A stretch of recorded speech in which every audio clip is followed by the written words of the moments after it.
When someone is charged with a domestic violence crime in North Carolina, there's often a second component that is the civil side of it. So I'm going to talk about the makeup of a average domestic violence case.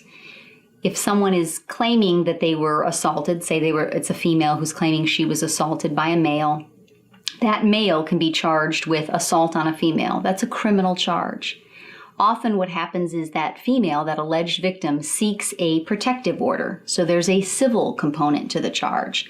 So the person on the other side of things, the defendant, has two cases. One is civil and one is criminal. Let me talk for a second about the civil part of the case first, because that's the one that's the most time sensitive. So when an alleged victim makes the claim that they were assaulted and that they need protection, the judge can grant a court order that is temporary. It lasts for 10 days, and on the 10th day, the two parties come back to court and have a hearing. Now, if that defendant is served, the one who's been accused is served with a summons, and he or she fails to come to court, the court will by default impose that restraining order against the person simply by assuming that they didn't have any objection to it being imposed. People don't realize that domestic violence protective order being imposed against you can have consequences that are unexpected.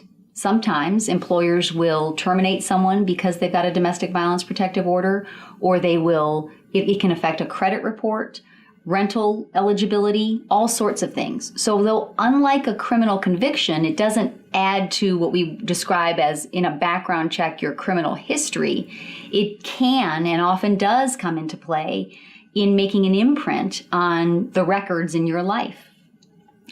When I do domestic violence cases, I find that the success is a result of basically rolling up my sleeves, digging in, and going through all of the details to better understand the relationship, the nuances in the relationship, and potentially the motive for the person who made the allegation. Those diamonds that we find in the thousands of text messages or hundreds of emails that we go through are often the reason that we prevail.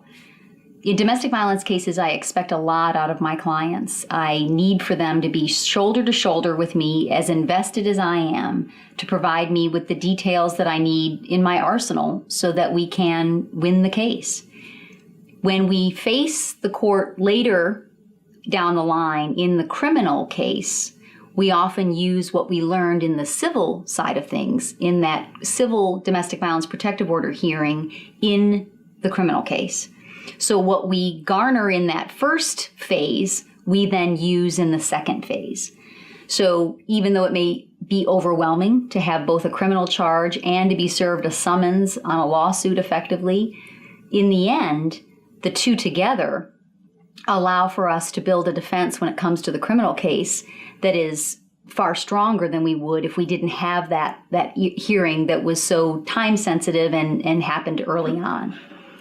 So every time I take on a case, every detail will be covered, every stone will be unturned, and as long as my client is invested with me, we know that we go in more prepared than the other side, and that's what makes the difference.